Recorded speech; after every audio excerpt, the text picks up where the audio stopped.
Baiklah, kita akan sebentar lagi dengan Dr. Aditya, dan sebelum Dr. Adit ini sedikit bahwa pencegahan pada CKD tadi itu. Jadi CKD atau penyakit ginjal kronik itu ada 5 stage, 1, 2, 3, 4. 5 itulah mulai dipikirkan HD. Bisa juga 5 pra HD juga bisa. Satu, tapi yang 5 ini yang HD. Nanti Dr. Adit terutama akan menyinggung pencegahan yang stadium 5 yang HD tadi itu, precaution yang 5. Jadi nanti Dr. Aditya akan yang terutama stadium 5. Begitu Dr. Adit ya, terutama. Kemudian ini seperti kita ketahui bersama bahwa yang stadium 5 terapi pengganti ginjal itu ada 3. Nanti yang terutama kita bahas, terutama yang hemodialisis mungkin, walaupun CAPD juga, yang tengah itu CAPD. Transplant tadi Dr. Joko, Prof. Joko juga sudah menyinggung menyinggung bagaimana prognosisnya ketika ada COVID. Kenapa ini menjadi penting? Karena hemodialisis ini pasiennya tidak bisa berhenti. Seumur hidupnya 2-3 kali seminggu 4-5 jam. Berarti dia 2-3 kali seminggu selama 4-5 jam harus ke rumah sakit. Padahal kita menganjurkan tadi physical distancing-nya kalau bisa jangan dekat-dekat rumah sakit. Karena rumah sakit itu sumbernya penyakit. Tapi pasien-pasien HD kita tidak bisa. Mau tidak mau dia mesti datang ke rumah sakit. Nah nanti oleh karena itu Pernefri menyusun tadi panduan pencegahannya. Dan ini sudah revisi kedua. Dr. Aditya salah satu anggota dari Pokja pelayanan hemodialisis termasuk penyusunan ini, maka kemarin Dr. Afiatin juga sudah menyampaikan di Pernefri, ini akan kita sampaikan juga di ID Surabaya. Ini buku panduannya bisa di-download, bisa dilihat sendiri, tapi nanti Dr. Adit akan menjelaskan bagaimana pencegahan tersebut. Dr. Adit menyelesaikan S1, SP1 dan SP2-nya semua di Universitas Airlangga dan juga staf di bagian penyakit dalam divisi nefrologi FK UNER RSUD Dr. Sutomo. Jadi ini kita sebetulnya ini diskusinya hanya pindah tempat. Biasanya kita ya berempat sini, tapi di kantor ini di syuting untuk bisa didengarkan oleh sejawat semua. Mudah-mudahan yang kami lakukan ini bermanfaat. Amin. Silakan Dr. Aditya. Terima kasih Dr. Pranawa. Ya. Guru saya, senior saya banyak belajar tentang dialisis juga dari Dr. Pranawa, juga Prof. Joko dan Dr. Nunu. Ya. Dialisis pada pasien COVID mungkin tertarik, mungkin hanya sebagian sejawat kita aja yang menangani tentang hemodialisis ya. Dalam buku panduan yang dibawakan, yang disampaikan oleh Pernefri, kebanyakan adalah pencegahan pasien-pasien pada unit hemodialisis. Tetapi sebetulnya topik ini menjadi menarik karena sebetulnya saya punya pengalaman bahwa pasien yang menjalani hemodialisis satu ternyata pada saat pulang dan dia tertular dari keluarganya, dan satu keluarga menjadi positif semua termasuk si pasien. Yang kedua, entah itu pasiennya yang menularkan atau pasien ini tertular dari keluarganya. Jadi problem-problem yang tadi seperti disampaikan Dr. Pranowo tadi, ya itulah kenapa 2 kali per minggu kita pasien harus ke rumah sakit, kemudian ada risiko terjadi penularan baik tertular maupun menularkan. Saya bagi menjadi 4 kelompok. Jadi spektrum pasien COVID-19 yang menjalani dialisis, kemudian ada beberapa permasalahan hemodialisis pada masa pandemi, panduan pencegahan transmisi COVID di unit HD, dan pengalaman penanganan pasien HD kronik yang terinfeksi COVID-19. Ini spektrumnya. Pasien COVID-19 bisa mengalami akut kidney injury. Dan ini jelas sekali tadi sudah dijelaskan Prof. Joko bahwa ada beberapa faktor risiko dan komorbid. Contohnya adalah diabetes, hipertensi, penyakit kardiovaskuler, autoimun, keganasan, dan usia yang bisa memperburuk kondisi pasien terinfeksi COVID-19. Dan inilah yang menyebabkan risiko terjadinya akut kidney injury. Kemudian tadi juga sudah disampaikan bahwa COVID-19 diduga juga menyebabkan kerusakan pada ginjal. Dan ini pada fase yang lebih lanjut mungkin akan menjadikan suatu chronic kidney disease. Sedangkan pada pasien-pasien dengan chronic kidney disease, di mana ginjalnya sebagian sudah sebagian tidak berfungsi ya, atau fungsinya kurang. Sebagian pasien CKD disebabkan oleh komorbid, oleh penyakit diabetes, hipertensi, penyakit kardiovaskuler. Sehingga risiko untuk terjadinya infeksi pada pasien-pasien ini juga menjadi lebih besar. Dengan risiko, tadi juga disampaikan bahwa terjadi perburukan fungsi ginjal. Ini bisa menetap, tetapi juga bisa sementara. Dan yang repotnya kalau menetap, mungkin akan terjadi suatu end-stage renal disease. Sedangkan pasien-pasien CKD yang sudah menjalani HD atau end-stage renal disease, ini merupakan komunitas yang rentan tertular maupun menularkan. Ya, contohnya seperti pasien saya. Sebagian besar menjalani rawat jalan, mereka berkelompok setiap kali HD biasanya bersama-sama secara berkala 2-3 kali per minggu. Beberapa keluhan tumpang tindih dengan keluhan akibat gangguan fungsi ginjal sendiri. Sehingga dalam tata laksana dan diagnose atau identifikasi nanti akan ada beberapa kesulitan. Ini sebagai contoh akut kidney injury yang terjadi data dari kejadian di Wuhan. Ya, ada Januari di sini. Di sini angkanya masih kecil sekali, sekitar 3%. Di sini bahkan 0, ya, ini 3% yang severity 0,5 ya, tadi sudah disampaikan Prof. Joko. Kalau kita melihat bahwa kejadiannya hampir mirip dengan suatu kejadian septic shock. Akut kidney injury yang terjadi kira-kira sejalan dengan suatu severitas dari penyakitnya, yaitu adalah septic shock. Ini juga pada kasus-kasus yang severe ini menjadi lebih tinggi. Tetapi ini yang lebih mengejutkan bahwa pada Maret situasinya sudah berbeda.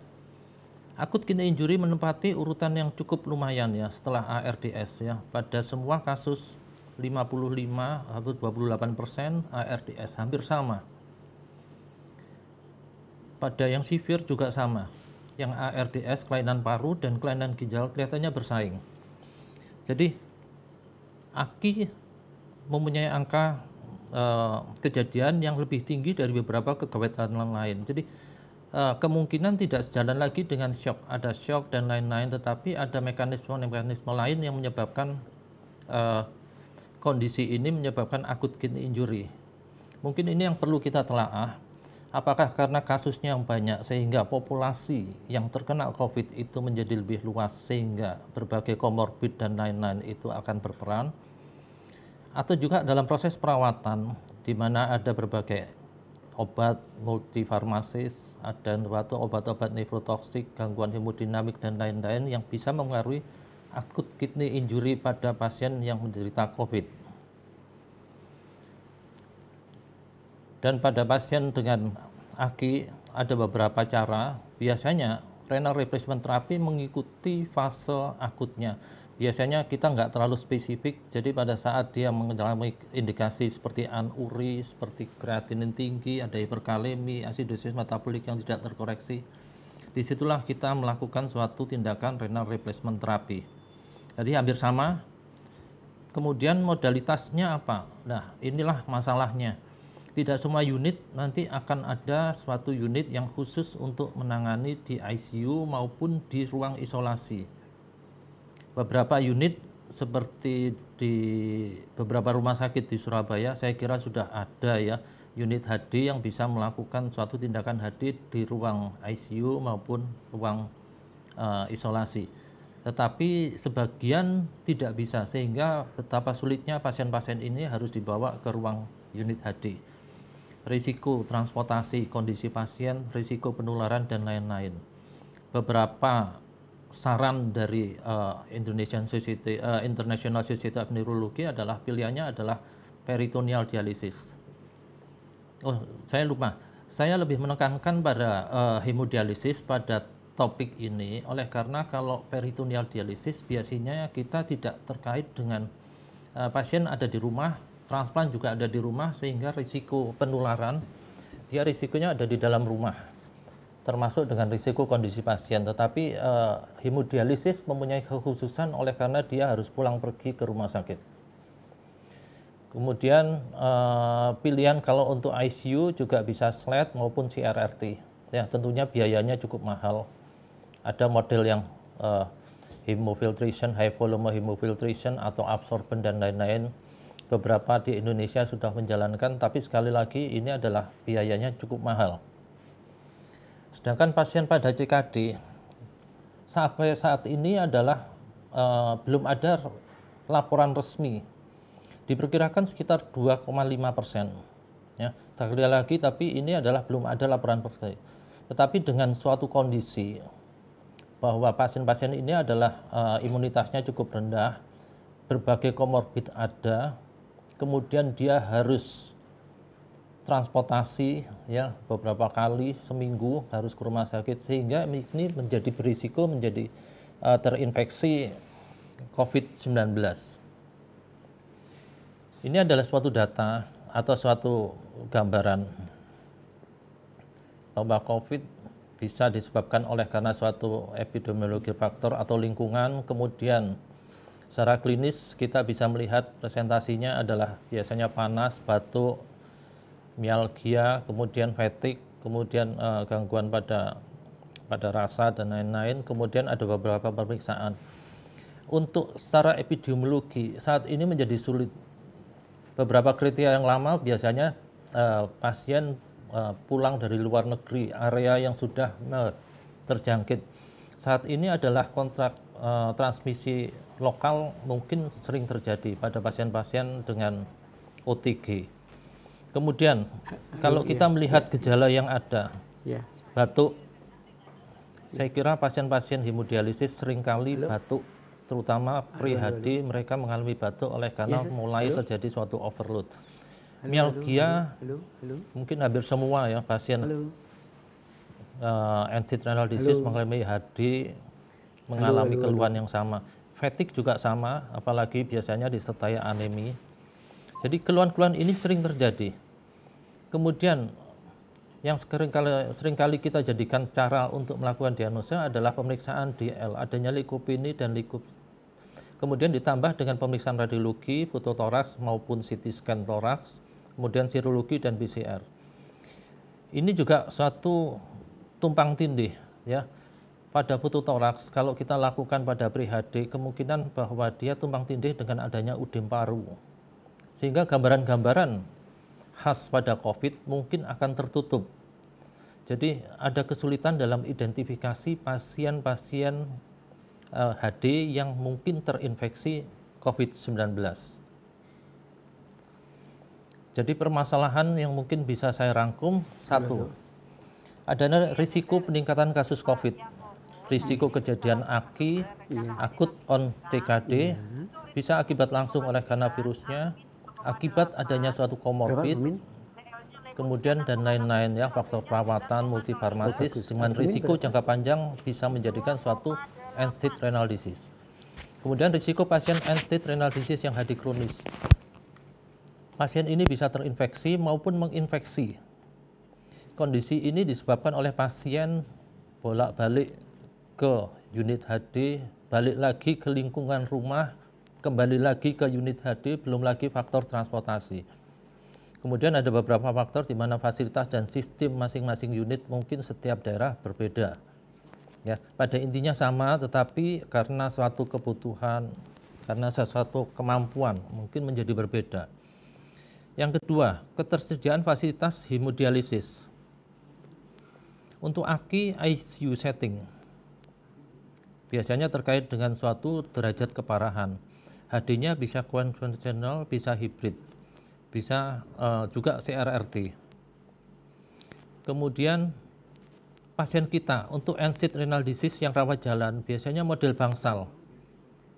Beberapa unit ada keterbatasan ruangan isolasi khusus maupun isolasi biasa. Biasanya kita mengadakan atau membuka unit HD. Satu adalah untuk keperluan pelayanan ya. Biasanya banyak unit-unit terutama di kabupaten yang cuma ada satu unit, di mana mau tidak mau kita lakukan pelayanan. Kebetulan ada masa pandemi sehingga semuanya mungkin menjadi kaget ya. Kemudian adanya keterbatasan jumlah mesin, sarana water treatment untuk masing-masing unit, baik di unit HD maupun di ICU. Tidak semua unit mempunyai HD di ICU. SDM, perawat yang melakukan tindakan adalah perawat dengan keterampilan khusus. Mereka harus dilatih, ada pembagian jadwal. Jadi kalau misalkan kita melakukan suatu pembagian pada saat kita menangani pasien COVID di ICU aja, yang biasanya 1:3 pasien, jadi satu perawat menangani 3 pasien, pada saat menangani di ICU 1:1. Suatu perbandingan yang mungkin akan mengacaukan suatu jadwal tenaga di unit HD. Keterbatasan sarana diagnostik.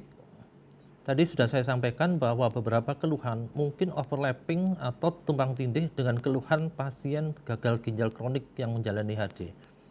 Kemudian kemampuan radiologi juga kemungkinan kita harus pinter-pinter sekali bahwa dia mungkin overlapping dengan masalah udem paru. Jadi saya seringkali melakukan suatu tindakan toraks kutub post HD.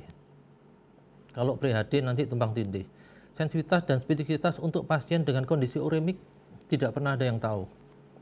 Mungkin ini perlu suatu penelitian. Kemudian juga masalah APD yang kita tentunya selalu jadi problem hampir di semua sudut.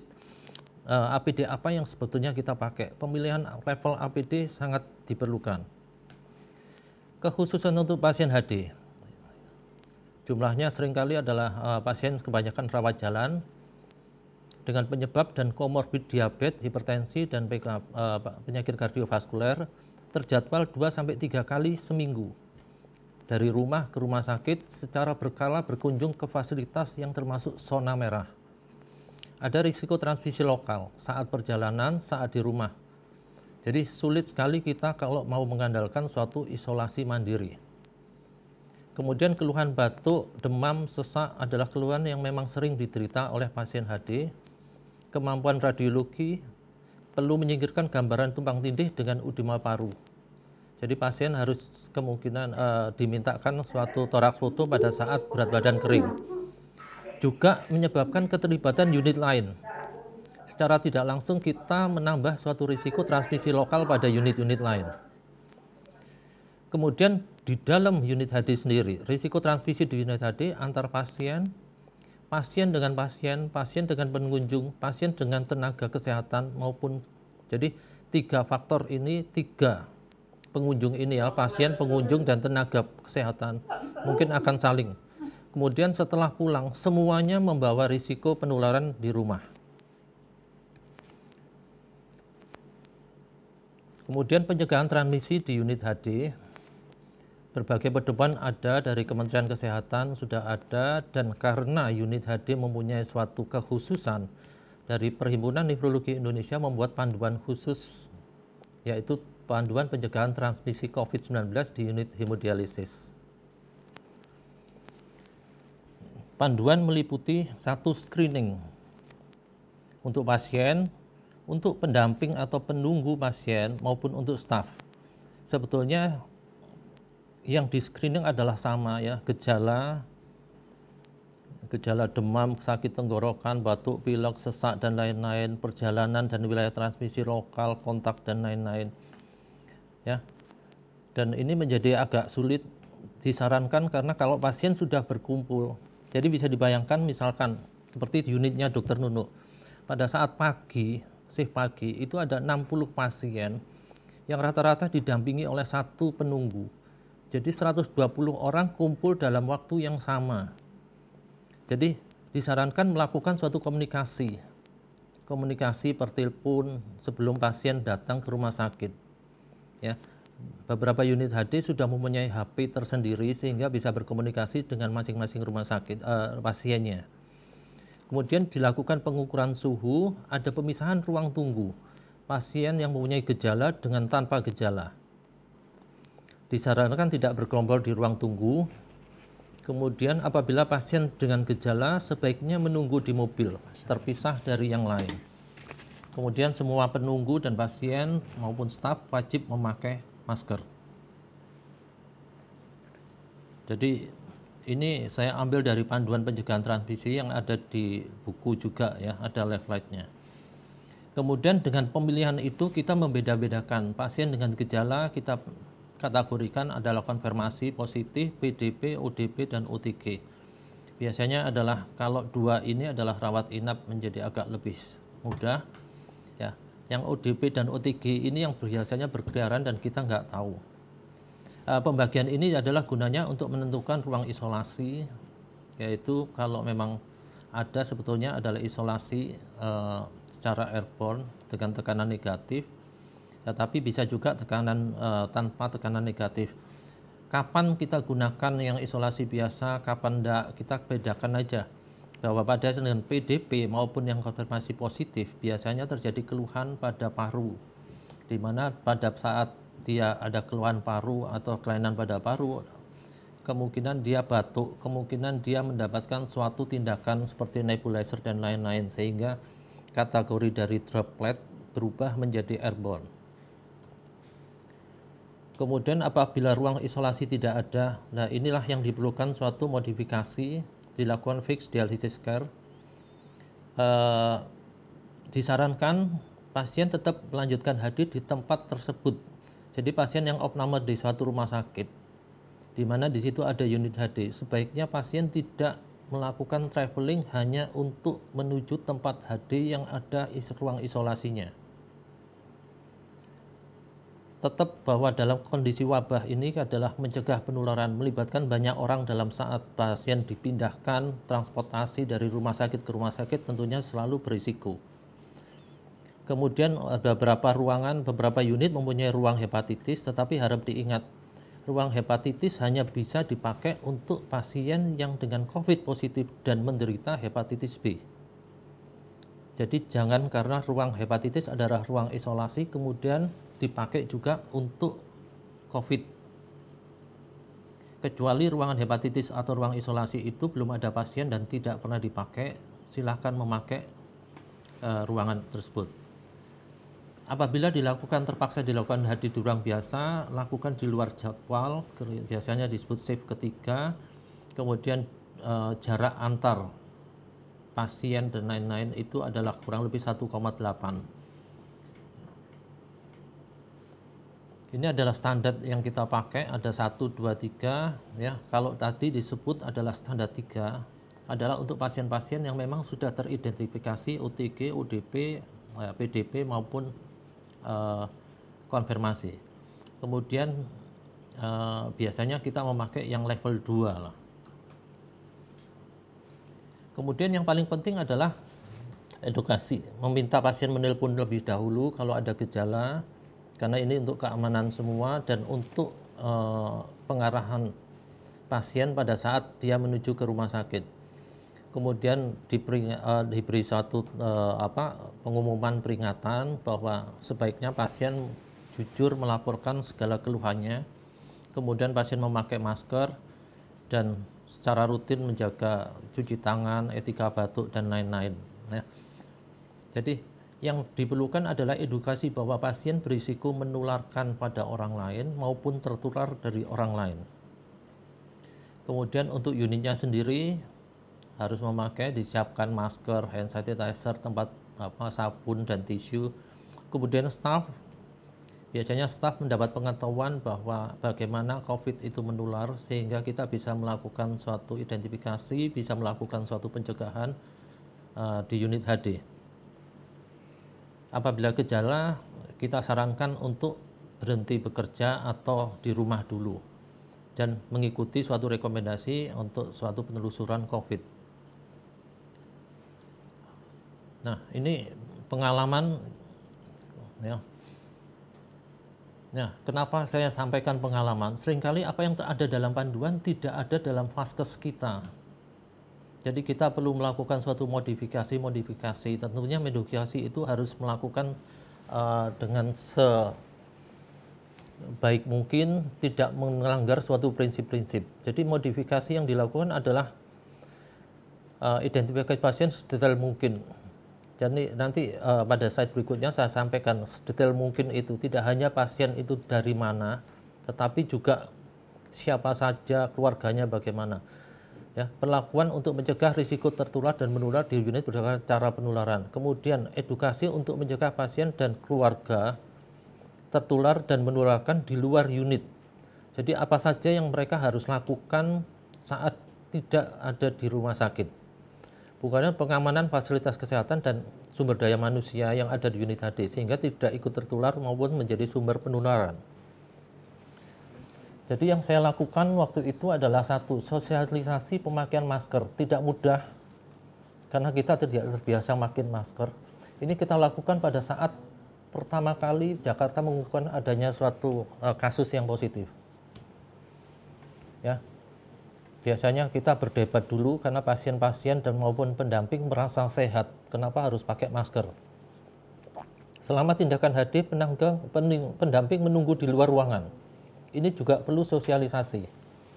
Hampir pasien kebanyakan adalah terutama pasien geriatri biasanya ada pendampingnya dan tiba-tiba tidak boleh ada pendamping, perlu sosialisasi. Semua pasien saat itu adalah diukur suhu badan, kemudian disarankan berjemur pagi hari dan latihan pernafasan. Nah, edukasi model seperti ini kita perlukan, latihan pernafasan. Kita tahu apa yang dijelaskan Prof. Joko tadi, bahwa dia ada secret di alveoli. Tanpa sadar dengan latihan pernafasan, pasien melakukan inspirasi secara maksimal. Sudah hampir pasti secara spontan dia akan batuk apabila ada secret. Jadi inilah cara saya untuk mengidentifikasi pasien ini kira-kira ada risiko atau tidak. Selama di ruang HD yang biasanya kadang dilakukan suatu nebulizer sejak bulan Maret tidak diperbolehkan. Jendela ruangan juga wajib dibuka pagi sebelum tindakan supaya ada sirkulasi udara, kemudian cahaya matahari masuk, desinfektan diintensifkan. Jadi kita evaluasi dan review semua yang ada di unit HD. Perawat wajib mandi dan berganti baju sebelum pulang untuk tidak membawa masalah di rumah. Jadi kita memerlukan tenaga perawat, para dokter yang ada di sana juga kita perlukan, dokter umum, dan harus ada jaminan bahwa tenaga-tenaga ini pulang ke rumah dengan aman, ya, untuk keluarganya, ya. Secara khusus, nah ini biasanya saya dibantu oleh sejawat saya, Dr. Romi, dokter umum yang bekerja di unit HD, untuk melakukan evaluasi kondisi pasien, meminimalkan keluhan pasien yang tadi overlap.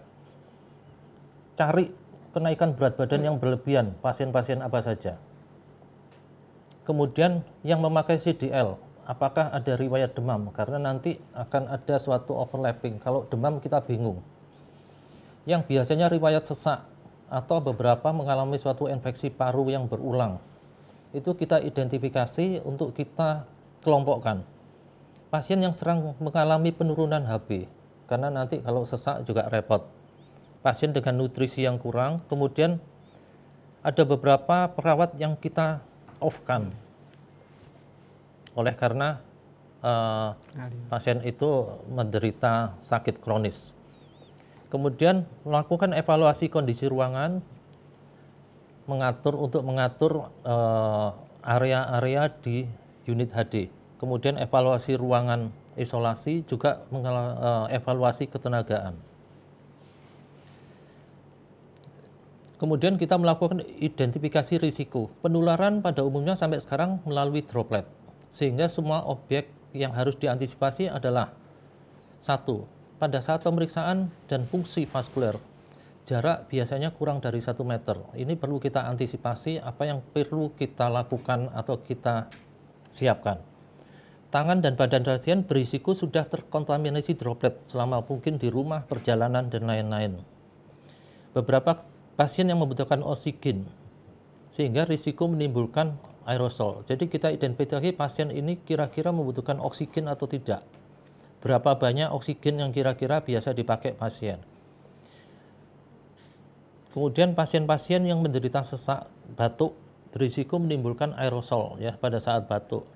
Kemudian pasien dengan demam wajib diduga kemungkinan mengalami suatu infeksi. Ya, seringkali ya pirogen terjadi pada pasien-pasien oleh karena suatu water treatment, tetapi pada masa pandemi ini semua masalah panas kita identifikasi sebagai infeksi sampai terbukti tidak. Wajib ditelusuri riwayat dan faktor risiko pada pasien dan keluarga. Seperti yang saya ceritakan lagi, kita ketemunya adalah faktor risiko adalah keluarga pasien ternyata bepergian, ternyata bekerja di luar. Itulah ternyata keluarga itu adalah PDP atau terkonfirmasi. Padahal jarak dan lain-lain agak cukup jauh. Tetapi sewaktu itu sempat berkunjung. Kemudian melakukan anamnesis. Ternyata ada pasien yang memang keluarganya sedang dirawat dengan keluhan-keluhan yang sama. Jadi tugas-tugas perawat saat itu adalah cukup berat karena anamnesis identifikasi pasien adalah menjadi paling penting kita untuk melakukan seleksi pasien. Kemudian melakukan rencana. Jadi kalau sudah melakukan identifikasi, kita bisa merencanakan. Pasien wajib tercapai berat badan kering. Ada beberapa pasien yang kita program 3 kali seminggu untuk mencapai berat badan kering sehingga keluhan batuk dan sesak pada saat pre-HD menjadi minimal. Edukasi untuk mengenali yang menyebabkan gangguan lambung. Ya, seringkali pasien kalau sudah kembung itu napasnya sesak dan merepotkan kita dalam identifikasi. Kemudian perawatan CDA lebih intensif untuk mengurangi risiko infeksi.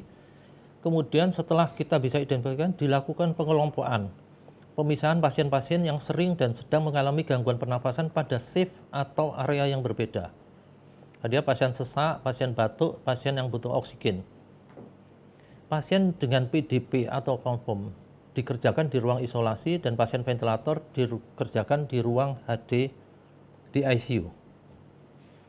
Kemudian kita melakukan pembagian unit HD menjadi beberapa kelompok atau area, bisa shift, bahkan shift ketiga.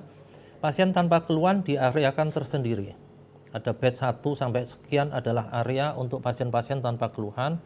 Kita memakai APD level 2, pasien dengan keluhan sesak, batuk menjelang HD, kita pisah. APD masih level 2, pasca HD kita evaluasi ulang apakah keluhan itu masih ada. Bila ada kecurigaan, kita lakukan pemeriksaan saat itu juga.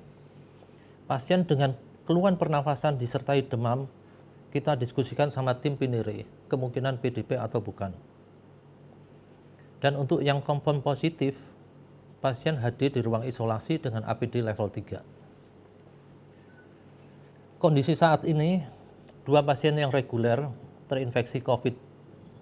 1 sudah dinyatakan sembuh, 1 masih dalam perawatan. Kemudian ada 1 pasien ACKD dengan COVID siap positif, dan ini yang membingungkan kita. Keluhan-keluhan sudah kacau balau, kemudian pada PCR pertama negatif, pada PCR kedua jadi positif. Kita tidak sempat melakukan HD karena kondisi pasien memburuk dan keluarga memilih untuk DNR. Perawat juga kita evaluasi, dokternya juga, sampai saat ini tidak ada yang mengalami keluhan, rapid test semua negatif. Jadi ringkasan, AKI dan ACKD dapat terjadi pada kasus COVID, ada kemungkinan meningkat sejalan dengan peningkatan kasus COVID. Kemudian pasien HD kronis rentan tertular dan menularkan infeksi COVID. Terdapat risiko penularan pada unit hemodialisis, mengingat pasien tidak memungkinkan diisolasi secara maksimal. Terjadi transmisi lokal, dapat antar pasien, pendamping, dan tenaga kesehatan. Dibutuhkan pemilahan pasien berdasarkan keluhan setiap kali pasien datang ke unit HD. Kemudian dilakukan pengaturan jadwal, tempat, dan persiapan alat pelindung disesuaikan dengan kondisi pasien, kondisi risiko penularan, dan kemampuan unit hemodialisis. Saya kira ini slide terakhir saya, dan terima kasih. Dan saya lihat di sini sudah ada beberapa pertanyaan untuk Dr. Aditya. Kalau boleh saya bacakan terlebih dahulu. Nomor 1 tadi, apakah bisa menular lewat dialiser atau lewat mesin? Lewat mesin. Jadi saya pernah lihat itu ada tabel berapa jam di mesin, berapa jam di sana itu dulu. Kemudian yang kedua untuk Dr. Aditya, ini sebenarnya untuk tim transplant ya. Sebagai tim advokasi donor, pertanyaannya apakah selama COVID ini, jika nanti masih lama, apakah donor ini akan tetap berlangsung atau sebaiknya ditunda saja? Yang jelas semua semua operasi elektif ditunda ya saat ini ya. Semua elektif ditunda. Tapi evaluasi donornya terus apa enggak? Satu-satu dulu ya. Daripada datang bulan. Kita jawab satu-satu dulu aja. Ya, 2 ini sudah. Ya, silakan. Ya. Ini pertanyaan Dr. Atma Gunawan ya. Sebetulnya Dr. Atma Gunawan pasti sudah tahu. Ya, bahwa sampai sekarang transmisi adalah dipercaya bahwa melalui droplet maupun airborne dalam kasus-kasus tertentu ya. Jadi transmisi melalui darah sampai sekarang tidak pernah dibicarakan. Jadi kalau misalkan transmisi melalui dialiser, kemungkinan adalah droplet pada permukaan atau airborne yang menempel pada permukaan. Jadi kalau lewat dialisernya sendiri, saya kira sampai sekarang belum ada yang membahas dalam hal ini. Ya. Dan kita tahu pemeriksaan yang sampai sekarang dilakukan adalah PCR melakukan swab, bukan kultur. Yang di dalam darah, yang diperiksa darah adalah suatu antigen antibody ya. Jadi sampai sekarang belum ada. Jadi yang kita perlukan untuk mencegah suatu transmisi penularan di sini adalah rekomendasinya adalah dialisernya adalah single use. Ya, karena itu nanti kalau reuse mungkin bisa menular, kena air, kena apa ya, mungkin pada waktu desinfektan mungkin memang sudah baik, tetapi pada saat menunggu dilakukan desinfektan risiko terhadap dialiser lain. Kemudian untuk mesin dialisis ini di tempat ya, ini kita bicara bahwa via droplet dan airborne. Jadi di unit di ruang isolasi yang memakai unit tekanan negatif ya, pakai ventilator, saya melakukan bahwa mesin HD ini tidak boleh dipakai yang lain. Jadi harus disendirikan, didesinfektan di luar, dibersihkan selama 24 jam ya. Ada memakai cairan khusus ya, cairan desinfektan yang memang direkomendasikan oleh pabrik mesin itu. Untuk pasien, untuk unit-unit yang lain yang biasa, secara rutin dilakukan suatu desinfektan pada permukaan. Jadi kalau tidak ada risiko droplet dan lain-lain, minimal kita tetap melakukan suatu desinfektan pada permukaan mesinnya. Mungkin itu. Ya. Yang kedua tentang, saya kira sepakat ya dengan Dr. Atma tadi itu bahwa ada Prof. Joko mungkin mau nambahkan. Saya kira kita sudah sepakat dari Dr. Adi tentang darah enggak, tapi kalau mungkin nempel ke itunya, itu mungkin aja. Tapi tadi diatasi dengan melakukan disinfeksi. Pertanyaan kedua tadi tentang transplant, mungkin di luar skop ini, tapi mau dikomentari Dr. Adit yang juga aktif di transplant. Apakah rasanya iya, tadi sudah dijawab Dr. Pranawa ya. Bahwa hampir semua operasi elektif satu itu ditunda. Tetapi jangankan COVID ya, yang kita serba tidak tahu, obat-obatnya juga belum jelas ya, yang pasti. Bagaimana menangani yang saat ini ditangani adalah bagaimana kita menangani akibat ya, dampak ya cytokine storm yang mengakibatkan suatu kondisi kegawatan. Jadi pada transplant dengan kondisi seperti itu, apakah kita akan menggunakan immunosuppression high dose? Tentunya sesuatu yang tidak ya. Sebaiknya tidak dikerjakan, bahkan jangan dikerjakan, bukan sebaiknya, tapi jangan dikerjakan. Ada risiko yang mengancam terhadap resipien untuk kondisi seperti itu. Baik, jadi bukan jelas, resipien aja, mungkin tim dokternya juga. Ya, tim dokternya ikut sakit.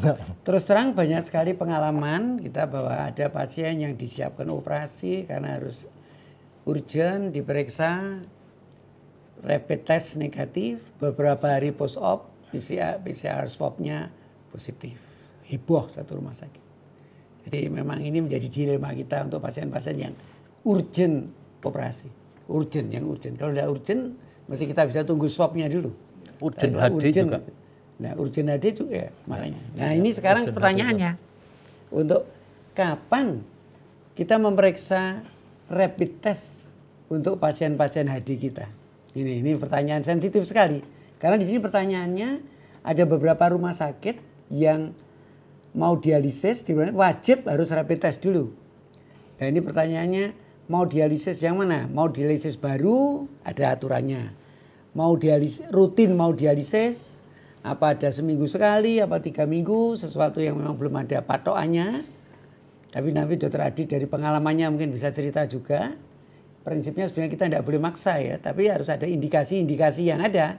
Nah, kalau berdasar indikasi bagaimana? Coba mungkin Dokter dari panduan akan silakan menceritakan dari panduan yang ada tersebut. Saya kira dari panduan tidak pernah disebut bahwa semua pasien yang menjalani HD wajib dilakukan rapid. Yang kedua, tadi sudah diceritakan positif jadi negatif, negatif jadi positif atau gimana ya enggak tahu ya. Yang ketiga saya sebenarnya bawa problem. Apakah pernah diujikan bahwa sensitivitas pada orang uremik itu seperti apa? Kita nggak pernah tahu juga. Itu kenapa dalam rekomendasi baik dari ASN, dari mana, dari Pernefri tidak ada. Ya. Jadi itu kita tidak tahu, tapi rekomendasinya memang tidak ada. Ya. Kecuali ada keluhan ya. Kecuali ada keluhan. Dan pengalaman saya kebetulan pasien, saya hanya membuat surat bahwa anjuran untuk melakukan suatu tes PCR. Karena pasien, saya cukup kaget mendapat pasien 2 dengan COVID positif. Saya hanya menganjurkan, karena ada risiko nanti dia tertular dan lain-lain, terutama pasien-pasien yang menderita batuk. Tetapi tidak semua pasien saya anjurkan juga. Tidak ada pemaksaan, tidak ada. Tetap pada saat pasien tidak mau, kita menaikkan level proteksi kita 1 level di atasnya. Itu aja. Jadi kalau kita curiga, kita jangan turunkan level kita menjadi, oh tidak ada, berarti kita aman-aman. Dalam kondisi gini kita menaikkan 1 level di atas yang direkomendasi. Ya. Jadi Dr. Adit menekankan yang penting adalah APD kita. Identifikasi pasien itu penting. Jadi kejujuran pasien, cerita pasien tadi itu. Kejujuran, yang kedua identifikasi. Kita transmisi lokal. Saya kumpul Dr. Joko, Prof. Joko itu nanti kumpul siapa? Kita tidak tahu ternyata yang orang ketiga Prof. Joko jadi OTG, Prof. Joko kumpul saya kebetulan punya komorbid. Lah, sedetail mungkin kita mengidentifikasi.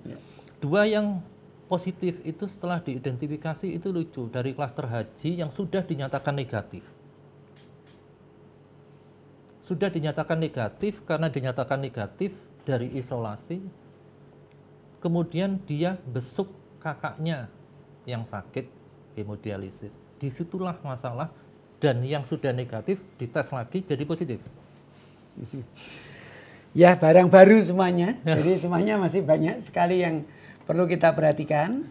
Tapi tadi kesimpulannya, jadi pemeriksaan rapid test untuk orang HD juga harus ada indikasinya. Tidak serta-merta semuanya harus diperiksa.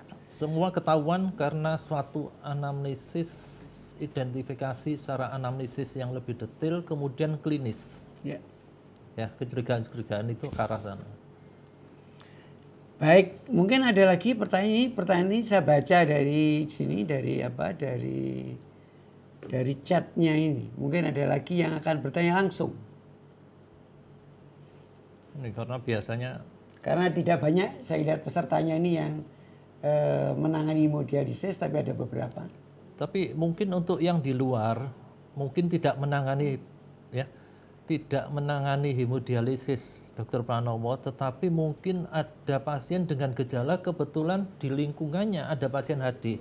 Jangan lupa ya, pasien HD ada risiko karena dia setiap seminggu 2 kali berada dalam zona merah. Ya, jadi kan ada tadi Dr. Adit menyebutkan untuk tidak merujuk seyogianya kalau bisa di sana.